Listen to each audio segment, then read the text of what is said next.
ग्रीवो महाहनुः महोरस्को महेश्वासः घूटजत्रुररिन्द्रमः आजानुबाहुः सुशिराः सुललाटः सुविक्रमः समक्षम विभक्तांगः சொல்லுவாஜி சொல்லுங்க சொல்லுங்க அப்படியே லைனா समक्षम विभक्तांगः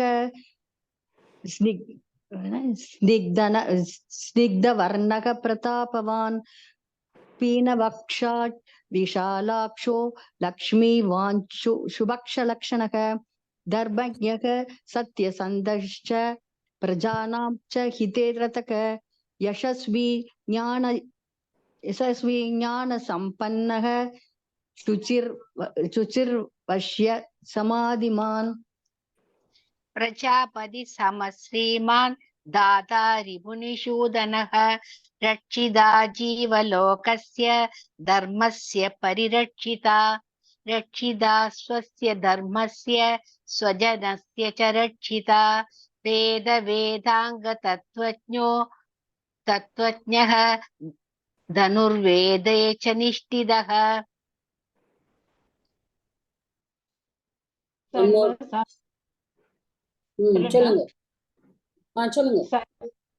सर्वशास्त्र तज्ञ स्मृतिमान् प्रतिभानवान् सर्वलोक प्रादुर् अधीनात्मा विचक्षणः सर्वदाभिगतसद्भिः समुद्र इव सिन्धुभिः आर्य सर्वसंस्थैव सदैव प्रियदर्शनः. ओके, सो सर्वदाभिगतः सद्भिः समुद्रः. ओके மா, நீங்க மியூட் பண்ணிக்கோங்க. समुद्रः इव सिन्धुभिः आर्य सर्व समः एव सदैक प्रियदर्शनः. இதோட நம்ம முடிச்சோம். பத்மாவதி மேடம் நீங்க மியூட் பண்ணிக்கலாம். சோ நம்ம பார்த்தோம், we said வந்து பிரியதர்ஷனக சதைவ பிரியதர்ஷனக அப்படின்னு நம்ம சொன்னோம். இப்போ பார்த்தாரு அவரு நாரதர் வந்து வால்மீகி கிட்ட எல்லாம் சொல்லிட்டு இருக்காரு. இக்ஷ்வாகு வம்சஜாத்தா யாரு, ராமர், அவர் எப்படி எப்படியெல்லாம் குணங்கள்லாம் வச்சுருக்கார். ஃபர்ஸ்ட் அவருடைய பிசிக்கல் ஆட்ரிபியூட்ஸ், நான் சொன்ன மாதிரி திரும்பவும் சொல்றேன். ஃபர்ஸ்ட் அவர் எவ்வளவு அழகா இருக்கார், அவருடைய அங்கங்கள் எல்லாம் வர்ணிக்கிறார், அவரோட பிசிக்கல் ஆட்ரிபியூட்ஸ் எல்லாம் சொல்றார். அப்புறம் அவருடைய குணங்கள் எல்லாம் வர்ணிக்கிறார். இப்போ அவர் வந்து எல்லாம் பார்த்தார், ஒவ்வொரு குணமா சொல்லிண்டே வரும்பொழுது அவர் சொல்றார், சச்ச சர்வகுணோ பேத்தக அப்படின்னு சொல்லிடுறார். சச்ச சர்வகுணோ பேத்தக அப்படின்னா அவர் வந்து இதாயிட்டு is going on telling all the gunas at one stage. நாரதர் நினைக்கிறாராம், எத்தனை குணங்கள் தான் சொல்லுறது, இவர் வந்து 16 குணங்களை தான் கேட்டாரு. 16 குவாலிட்டிஸ் யார்கிட்ட இருக்குன்னு கேட்டார். பட் ஆனா நம்ம இங்க சொல்லிண்டே வரோம், குணங்கள் போயிட்டே இருக்கு, இட்ஸ் கிராசிங் சோ மச் அப்படின்னு இங்க வரும்போது குணோபேத்தக அப்படின்னா என்ன, he's got all the gunam. Okay, he's got all the gunam. He's with all the excellent gunas. நீங்க எங்க யார்கிட்டயாவது இந்த குணம் வந்து ரொம்ப சூப்பர் அந்த பர்சன் கிட்டனா, ஓ இது ராமர் கிட்ட இந்த குணம் இருக்கு. So you cannot find any gunam which is not prevalent in Rama. அப்போ அவர் வந்து இந்த அவதாரம் எடுக்கும் பொழுதே அவர் என்ன சொன்னார், நான் மனிதனா இருக்கிறவன் எப்படியெல்லாம் ஒரு தர்மத்தோட வாழணும், எந்தெந்த குணங்கள் எல்லாம் கொண்டு வாழணும் அப்படிங்கிறது தான் இந்த அவதாரம். ராம அவதாரம்க்கும் கிருஷ்ண அவதாரத்துக்கும் டிஃபரன்ஸே அதுதான். அதாவது சத்தியம், தியாகம், நேர்மை, எந்த விதமான குணத்தை எடுத்திருந்தாலும் அது ராமர் கிட்ட இட் வாஸ் ப்ரெவலண்ட். ராமர் கிட்ட அந்த குணம் இருந்தது. கிருஷ்ணர் வந்து நோ நோ இட்ஸ் ஓகே, நீ என்ன வேணாலும் பண்ணலாம் அப்படின்னு ராமர் ஏகபத்தினி அப்படின்னு சொன்னானா, இங்க அப்படி கிடையாது. சோ அந்த டிஸ்டிங்விஷ் அந்த கேரக்டர்ஸே வந்து மகாவிஷ்ணு வந்து அவதாரம் எடுக்கும் பொழுதே, நான் வந்து இந்த அவதாரம் நான் மனிதனாக நான் அவதாரம் எடுக்க போகிறேன். நீங்க இதுக்கு முன்னாடி நம்ம பார்த்த எல்லா அவதாரமும் நீங்க பார்த்தீங்கன்னா, மத்ஸ்ய அவதாரம், கூர்ம அவதாரம், வராக அவதாரம், நரசிம்ம அவதாரம், வாமன அவதாரம், இப்ப எல்லா அவதாரமும் அவர் எடுத்துட்டே வந்திருக்காரு. ஒவ்வொரு கட்டத்திலையும் அவர் எதுக்காக அவதாரம் எடுத்திருக்காரு? தர்மத்தை காக்கிறதுக்காக. தர்மத்தை வந்து நமக்கு நிலநாட்டணும்.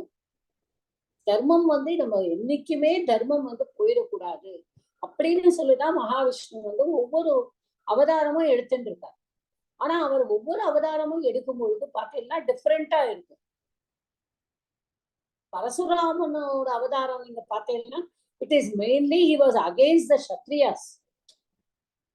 பரசுராம அவதாரமே க்ஷத்ரியர்கள் ஒத்தரை கூட நான் வந்து விடமாட்டேன்னு சொல்ற அவதாரம். அவருக்கு க்ஷத்ரியர்னாலே பிடிக்காது. But he became humble in front of Rama. அதை நம்ம பார்த்தோம் ஒரு இன்ஸ்டன்ஸ்ல, நானே உங்ககிட்ட சொன்னேன்.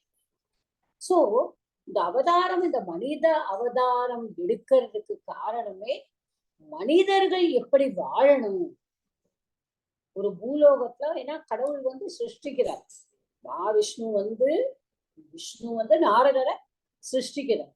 அந்த நாரதர் வந்து எப்படி எல்லாரையும் சிருஷ்டிக்கணும் அப்படிங்கிறது அது வேதங்கள். அதனாலதான் சொல்றா வேதம் இஸ் அனாதி. நோபடி ஹஸ் ரிட்டன் த வேதாஸ். அன்னைக்கு வேதங்களை பற்றி படிக்கும் பொழுது நான் படிச்சேன். அதாவது என்னன்னா, அந்த ரிஷிகள் முனிகள் எல்லாம் இது பண்ணும் பொழுது the laya, that sound that comes from the காற்றோட வருமா அந்த சவுண்ட், அத வந்து அவள மந்திரமா கேட்ச் பண்ணிதான் வேதங்களா வந்து வேதங்கள். அந்த வேதம் அப்போ அந்த Vedas பௌருஷேயம், no Purusha has written the Veda and it is anadi, it has got no beginning at all. So அந்த வேதத்துல இருக்கிற தர்மத்தை நிலநாட்டுறதுக்காக தான் ஒவ்வொரு அவதாரமும் விஷ்ணு எடுக்கிறார். அப்ப இந்த ராமாவதாரம் வரும்போது அவர் என்ன சொன்னார்? நான் தர்மங்களே உருவான ஒருத்தர் இருந்தா எப்படி இருக்கும். சி அவர் வந்து is going to take a கான்ட்ராஸ்டா ஒரு அவதாரம் எடுக்க போறாரு அடுத்து. அப்போ தர்மம்ங்கிறது, தர்மம்னா யாரு? தர்மவான்னா யாரு? ராமர் தான் அப்படின்னு சொல்லிட்டு இப்போ குணங்கள் எல்லாமே அப்படிதான் இருக்கு. So with all the excellent traits, அது இங்கிலீஷ்ல ட்ரேட்ஸ்னு சொல்லுவோம், அது ஆட்ரிபியூட்ஸ், ட்ரேட்ஸ், குணங்கள், அம்சங்கள்னு சொல்லுவாங்க தமிழ்ல. நீங்க எந்தெந்த அம்சங்கள் எல்லாம் ஒருத்தர்கிட்ட இருக்கணும் அவர் குணவான் அப்படின்னு சொல்றதுக்கு தான் அது எல்லாமே இருக்கு. ஸோ நாரதர் பார்த்தார், ஓகே சார் குணோபேத்தகன்ட்ட, he is with all the kada, he is endowed with all the excellent things. எல்லா குணங்கள்ல இருக்கிற நல்லதும் எல்லா இடத்துலயும் இருக்கிற நல்ல குணங்கள் எல்லாம் இவர்கிட்ட இருக்கு அப்படின்னு சொல்லிட்டார். சோ குணோபேத்தக கௌசல்யானந்த வர்தனக. அடுத்தது என்னது? கௌசல்யானந்த வர்தனக. கௌசல்யாயா ஆனந்த வர்தனக. சி இத ரெண்டு விதமா நம்ம பிரிக்கலாம். இப்ப நம்ம சமாசம் பண்றோம், நம்மளுக்கு தெரியும் கௌசல்யாயாக ஆனந்தம், அப்போ கௌசல்யானந்த. அப்போ அங்க வரும்போது கௌசல்யாங்கிற வேர்டு, ஆனந்தங்கிற வேர்டு நம்மளுக்கு வந்து சந்தி சேர்ந்தானா, சவர்ண தீர்க்க சந்தி வரும்போது கௌசல்யானந்த அப்படின்னு தான் வரும். கரெக்டா? அப்ப கௌசல்யாயாக ஆனந்த வர்தன. அப்போ இன்னொன்னு வந்து இப்ப கௌசல்யாயாக நந்த வர்தன அப்படியும் எடுத்துக்கலாம். நந்தன என்னது? குழந்தை, அவன் வளர்றான், அவன் வர்தனா அப்படின்னு எடுத்துக்கலாம். பட் இந்த பர்டிகுலர் கான்டெக்ட்ல நம்மளுக்கு கௌசல்யாயாக ஆனந்த வர்தன. அப்போ இவருடைய இவ்வளவு குணங்கள் இருக்கிறது. கேரக்டர் வந்து கௌசல்யாவுக்கு வந்து ஒரு பெருமை. சரி, நம்ம குழந்தைகளை வந்து வந்து யாரு என்ன சொன்னாலும் எல்லா அம்மாக்களுக்கும் அந்த பெருமை இருக்கும், அப்பாக்களுக்கும் அந்த பெருமை இருக்கும். பட் அம்மா அப்படின்னு சொல்லும் பொழுது ஒரு பையன் கிட்ட அம்மா வந்து ஃபர்ஸ்ட் அம்மா கிட்ட வளரும் பொழுது அம்மா is the person who gives all the necessary teachings when she is giving. I said somebody is not on mute.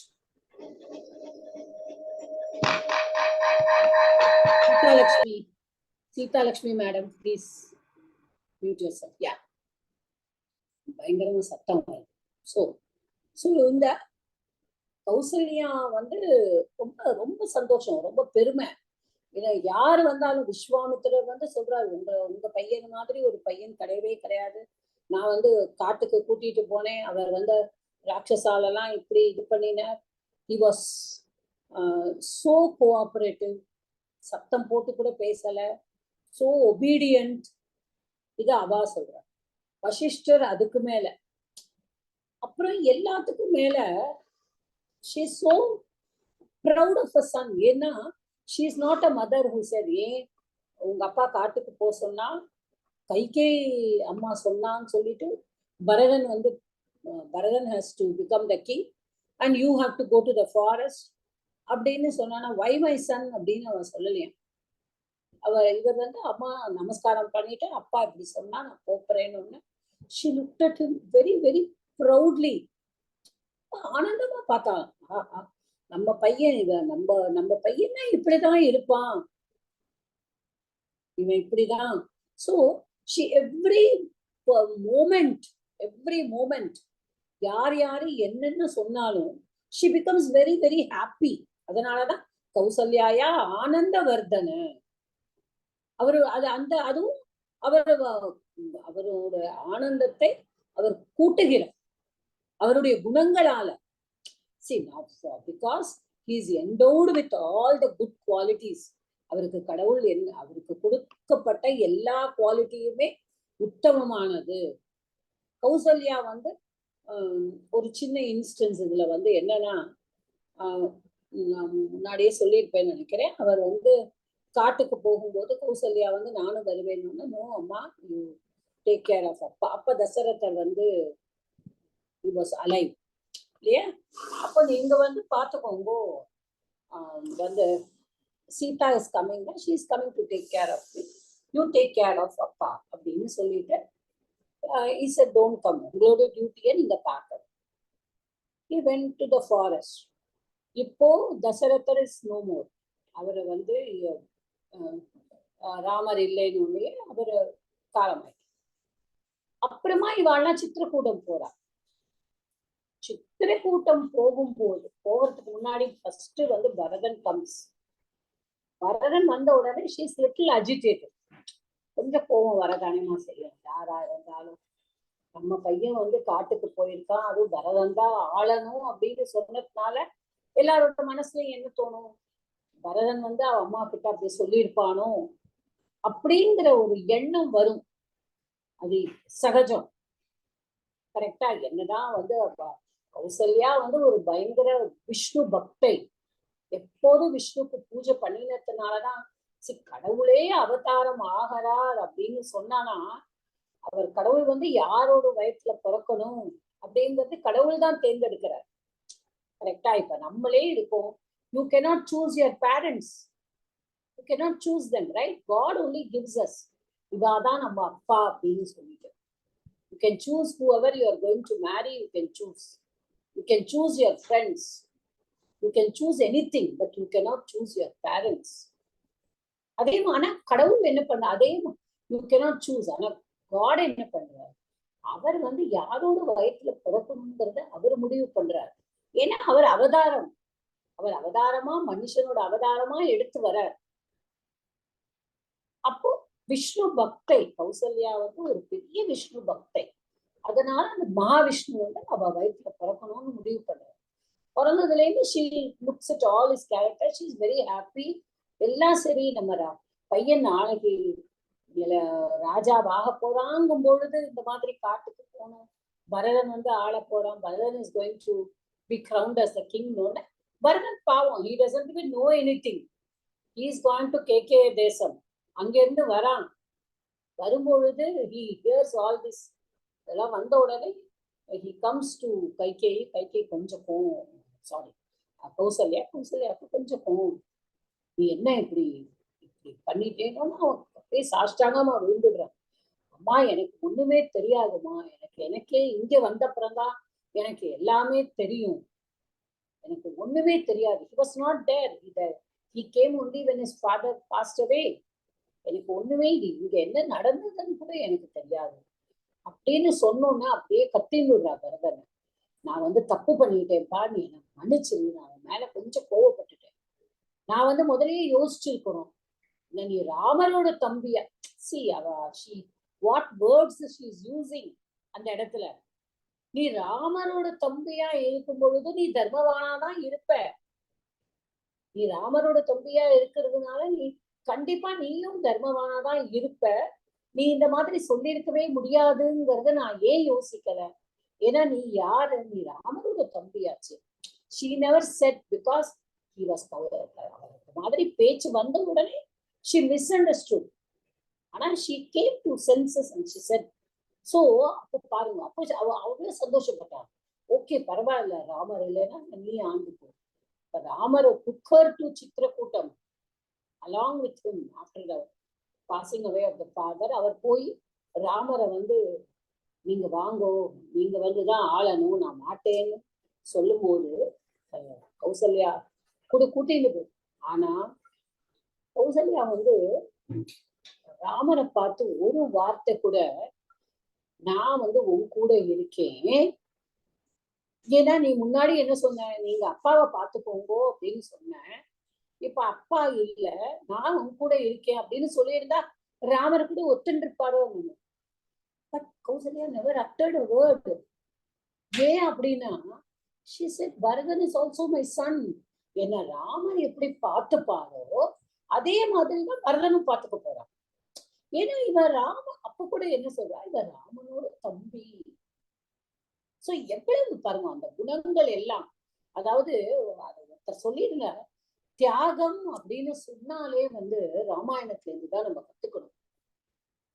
தியாகம் பண்ற ராமர் லக்ஷ்மணன் ராமருக்காக தியாகம் பண்றார், குடும்பத்தெல்லாம் விட்டுட்டு கூடவே போறார். ராமர் எல்லாத்தையும் தியாகம் பண்ணிட்டு காட்டுக்கு போறார். பரதன் எனக்கு கிங்டமே வேண்டாம் அப்படின்னு தியாகம் பண்றார். சோ இந்த குவாலிட்டிஸ்ல இந்த தியாகமும் கத்து கொடுக்குறாங்க. Don't live for yourself, live for everyone. Okay, so கௌசல்யானந்த வர்தனக சமுத்திர இவ காம்பீரியே. இப்ப அடுத்த குவாலிட்டி இப்ப என்ன சொல்றா,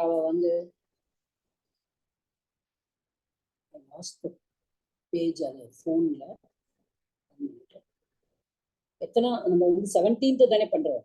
ஆமா, சமுத்திர இவ காம்பீரியே, கரெக்ட். ஓகே, கௌசல்யானந்த வர்தனக சமுத்திர இவ காம்பீரியே. இப்போ காம்பீரியே அப்படின்னு சொன்னோன்னா நம்ம தமிழோட கம்பீரம் அப்படின்னு நினைச்சுக்க கூடாது. அவ கம்பீரமா இருக்கா அப்படின்னு தமிழ்ல சொல்றோம், அந்த அர்த்தம் கிடையாது. காம்பீரியம்னா அதாவது என்ன சொல்றது, டீப். இப்ப இவாளோட மனசுல என்ன இருக்குன்னே தெரியாது. இப்ப சமுத்திரம் அப்படின்னு நம்ம எடுத்துட்டோம்னா, சமுத்திரத்துக்கு இப்ப நம்ம சமுத்திரத்துக்கு போறோம். இப்ப நம்ம சமுத்திரத்தை பாக்குறோம், நம்ம எல்லாருக்கும் அந்த அலையெல்லாம் பார்த்தானா நம்மளுக்கு சந்தோஷமா இருக்கு. பட் நம்ம அந்த சமுத்திரத்தையே பார்த்துட்டு இருந்தானா, ஓ மை காட் இவ்வளவு வாஸ்டா இருக்கே அப்படின்னு தோணும். இப்ப அந்த சமுத்திரத்தோட டெப்த் நமக்கு யாருக்காவது தெரியுமா? நோ. கோர்ஸ் நம்ம நாட்டிக்கல் சயின்சஸ் போறவா, போட்ல போறவா, ஷிப்ல போறவா, அவளுக்குள்ள தெரியும். அதெல்லாம் சயின்ஸ் இஸ் தேர். பட் சாதாரணமா நம்மளால தெரியாது. கரெக்டா? நம்ம சமுத்திரத்துக்கு போனா என்ன பண்ணுவோம், காலை நினைச்சுப்போம், மேக்சிமம் வில் கம் அவுட். அதனுடைய டெப்த்ல என்ன வச்சுருக்காரு, ரத்தினங்கள். பட் அது யார்கிட்டயாவது, இப்ப பேர்ல் டைவர்ஸ் இருக்கா, அவ என்ன பண்ணுவா, போய் முத்தெடுக்கிறவா, நம்ம தூத்துக்குடியில கூட அதான் முத்து குளிப்பான்னு சொல்லுவா. ஏன்னா அவெல்லாம் உள்ள போவா, தேர் ஆல் ட்ரெயின்டு. அவெல்லாம் உள்ள போயிட்டு அந்த ஆயிஸ்டர் எடுத்துட்டு வருவா, அதுல இருந்து முத்து எடுப்பா. ரேர் ஜெம்ஸ் எல்லாம் இருக்கு, காரல், பவழம், அதெல்லாம் ரீஃப் இருக்கும், அந்த ரீஃப் அதுல இருந்து பவழம் கிடைக்கும். ஸோ இது எல்லாமே நம்மளுக்கு கடல்ல இருந்து கிடைக்கிறது. பட் எங்கேயாவது போர்டு போட்டிருக்கா, இந்த இடத்துல வந்து பவழம் கிடைக்கும், இந்த இடத்துல வந்து முத்து கிடைக்கும், நீங்க இங்க போங்கோ அங்க போங்கோ, இந்த இடத்துல போனேன்னா இந்த ஸ்டார் ஃபிஷ் இருக்கும். சமுத்திரம் is very very deep down. It will never say anything. It will never show what it has. அதுதான் இதோட மீனிங். அதாவது ராமரோட குவாலிட்டி எப்படின்னா சமுத்திரைவ காம்பீரியம். ஓகே, அவர் வந்து எப்படி இருக்காராம், அவருடைய ஆழ் மனதுல என்ன இருக்கு அப்படிங்கறத யாராலையும் கண்டுபிடிக்கவே முடியாது, யாராலையுமே கண்டுபிடிக்க முடியாது. So இந்த இன்ஸ்டன்ஸ்ல வந்து I just want to quote one thing which is not related to any Purana or நம்மளோட Ramayana or something. It is about Chief Minister, ex-Chief Minister MGR. MGR பத்தி நிறைய படிக்கும் பொழுது ஒரு இன்சிடென்ட் படிச்சேன். அதாவது அவர் கூடவே தான் அந்த டிஜிபி வயசானவர் மோகன் சொல்லிட்டு ஒருத்தர் இருப்பார். அவர் ஒரு பெரிய பயோகிராஃபி எழுதியிருந்தார். நிறைய பேர் படிச்சிருக்க கூட படிக்கிறவா, சில பேருக்கெல்லாம் புக்ஸ் படிக்க ரொம்ப பிடிக்கும், அந்த மாதிரி இருக்கிறவா படிச்சு கூட இருப்பாரு. அவர் என்ன பண்ணுவாரான்னா, he will discuss with all the ministers, everyone. ஒரு மீட்டிங் போடுவாராம், மினிஸ்டர்ஸோட தான் சீஃப் மினிஸ்டர் எல்லாம் டிஸ்கஸ் பண்ணுவாங்க, என்ன பண்ணாங்க எல்லாம் பண்ணிட்டு he will say okay நீங்க எல்லாரும் எனக்கு நல்லா சொல்லிட்டேன், tomorrow we will adapt to all this, நாளைக்கு வந்து நான் வந்து ஒரு அறிக்கை விட்டுடுறேன் அப்படின்னு சொல்லுவாங்க. இப்ப எல்லா மினிஸ்டரும் நாங்க ஐடியா கொடுத்தோம், நீங்க ஐடியா கொடுத்தீங்க, so it's all going to come tomorrow. Next day பார்த்தானா இந்த பேப்பர்ல வந்திருக்குமா, it will not be what others have said at all. It will be his own mind. But the thing is he will listen to everyone. So அவ்வளவு profound, that is underlying attitude of a person. சில பேர் எல்லாரும் சொல்றதையும் கேட்டுப்பா, ஆனா அவளுக்குள்ள என்ன இருக்குங்கிறதே அவளால கண்டுபிடிக்கும். சமுத்திர இவ காம்பீரியே, அப்ப எப்படி சமுத்திரத்துல உள்ள அடியில என்ன இருக்கு அப்படிங்கறது நமக்கு யாருக்குமே தெரியாது. அதே மாதிரிதான் ராமருடைய மனதுல என்ன இருக்குங்கிறது யாராலையும் கண்டுபிடிக்கவே முடியாது. வாட் ஹி ஃபீல்ஸ், அது. அடுத்தது என்னது, சமுத்திர இவ காம்பீரிய, அப்புறம் தைரியேன ஹிமவான் இவ. அப்போ சமுத்திர இவ காம்பீரியே தைரியேன ஹிமவான் இவ. ஹிமவான்னா யாரு, மவுண்டன். Snow clad mountains. ஹிமானா ஸ்னோ, ஐஸ். ஐஸ் கிளாட் மவுண்டன்ஸ்னா ஹிமாலயாஸ், அதான். அப்போ ஹிமவான்ங்கிறது இங்க ஹிமாலயாஸ். அப்ப அச்சல திருட மவுண்டன்னாலே அதுக்கெல்லாம் டெஃபினேஷன்லாம் என்னது, அச்சல, இட் டசன்ட் மூவ். அது அப்புறம் இது நம்ம முன்னாடி கூட படிச்சிருக்கோம், இந்த மவுண்டன் எல்லாம் மூவ் பண்ணிட்டு இருந்தது. Formerly they all had wings. But Indra பகவான் வந்து ஒரு நாளைக்கு ஒரு இடத்துல இருக்கா, இன்னொரு நாளைக்கு இன்னொரு இடத்துல போய் அந்த மவுண்டன் எல்லாம் உட்காந்துக்கிறான்னு இந்திரனுக்கு வந்து கோவம் வந்து அவன் எல்லா மவுண்டனோட பக்ஷ ரக்கையும் வந்து வெட்டி விட்டுருவான். ஸோ நீங்கெல்லாம் எங்க இருக்கீங்களோ அங்கேயே இருங்கோ. அதுலதான் அந்த மகேந்திர மவுண்டன் மட்டும் வந்துடும் வெளியில. It is not stuck, it will go inside and it's not goes inside the sea. அப்ப ஆஞ்சநேயர் அதை லங்கைக்கு போகும்போது அது வருமா, வந்துட்டு என் மேல ரெஸ்ட் எடுத்துட்டு போகும், வந்து நான் வந்து உங்களுக்காக இது பண்றேன், இந்திரன் கிட்ட நான் தப்பிச்சுட்டேன், அப்போ காப்பாத்தினது உங்க அப்பா வாயு தான் என்ன. ஸோ அப்படின்னு story saying that. Because there all என்ன சொல்றது, மவுண்டன்ஸ்னாலே திருட, அச்சல சம்ஸ்கிருதத்துல சலத்தி அப்புறம் அச்சலத்தின்னா நாட் மூவிங். அப்ப திருட அப்படின்னு சொல்லணும். அப்புறம் தைரியம். அது எதனால தைரியம் சொல்றோம்? Standing against anything. அதாவது மலையாட்ட நிக்கிறான் அப்படின்னா மலையா நிக்கிறான் நம்ம ஒண்ணு சொல்லுவோம். Because if the person is very tall, very strong அப்படிலாம் சொல்லுவோம். இன்னொன்னு வந்து என்னன்னா he is very formidable. அது இங்கிலீஷ்ல சொல்லுவோம் formidable. அதாவது he is very strong, nobody can go against him. மலையோடு போய் நம்மளால சண்டை போட முடியுமா, மலையோடு மோத முடியுமா அப்படின்னு கேட்பாங்க. கரெக்டா? அது மாதிரி வந்து அவ்வளவு ஸ்ட்ராங். சோ அவர் எப்படி இருக்காராம்? சமுத்திர இவ காம்பீரியம். இங்க எத்தனை உப்பமா பாருங்க, எத்தனை உப்பமா. ராமா வந்து யாருமா உப்பமானம் வந்து இஸ் காம்பீரியம் லைக் த சமுத்திர. இஸ் காட் தைரியம், இஸ் கரேஜியஸ். இஸ் கரேஜியஸ்ங்கிறத விட இந்த இடத்துல என்ன சொல்லணும்னா ஃபேர்ம். ஓகே, ஃபேர்மா இருக்காரு. இஸ் திருடம். That is what the right word to use. தைரியேன திருடம், firm like the mountain. He will not move, he will not go away from his words. தான் சொல்லுவாளே ராமபாணம் ராம வாக்கு. நம்ம அந்த ஒரு பாட்டு கூட உண்டு, உக்கமாட்ட உக்கபான அப்படின்னு. எல்லாமே ராமருக்கு தான். அது ஒன்லி ஒன். ராமபாணம்னா அது ஒரு பானம் தான். இந்த ஒரு பானத்திலேயே அவரால் பண்ண முடியும். ஒரே ஒரு வார்த்தை. அது மாதிரி எல்லாமே ஒரு வேர்டு. சோ தைரியம், திருடம் எல்லாமே வந்து இந்த ஹிமவான் இவ, just like the mountain Himalayas. அதுல ஹிமாலயாஸ் நினைச்சு பாருங்க, தட்ஸ் அ பேரியர். இப்ப நம்ம கண்ட்ரியே யாராவது வரணும்னா அந்த ஹிமாலயாஸை தாண்டி தானே வரணும். It stands as a barrier and a protector. Course நம்ம கேட்கலாம், ஆப்கானிஸ்தான்ல இருந்தே வந்தாங்க, கைபர் பாஸ், போலான் பாஸ், எல்லாத்துக்கும் மூலமாலாம். அதெல்லாம் வேற. But it is still formidable. அதனாலதான் அவ வந்து எழும்பொழுது அவ வந்து ஹிமவான் இவ, திருட, தைரிய. அததான் English is the right word to say formidable.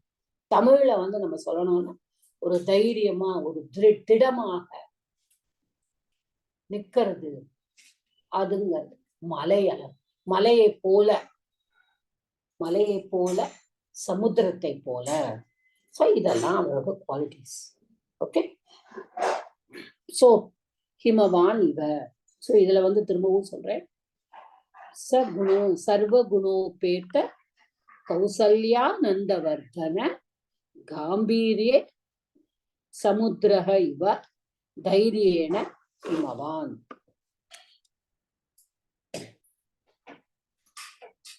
Okay, so this is the Himavan iva samudra iva gambirye தைரியேன Himavan இவ.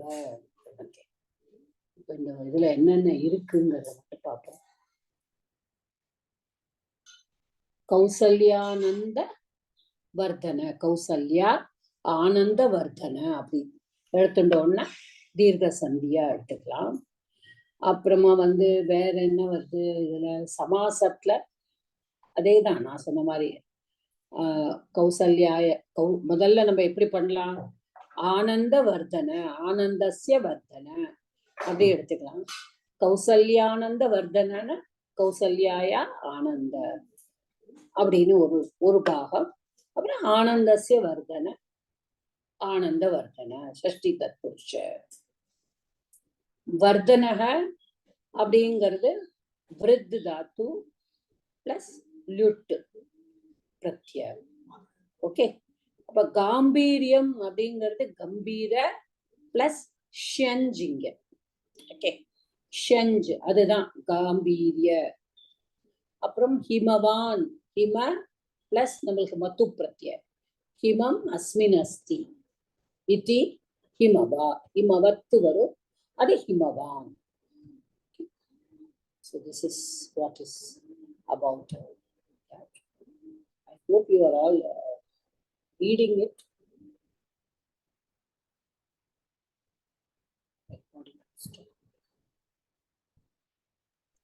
ஹரி ஓம் மாதா. சொல்லுங்கம்மா. இந்த காம்பீரியக்கு மட்டும் சொல்லுங்களேன். என்ன பிளஸ் ஷியஞ்சா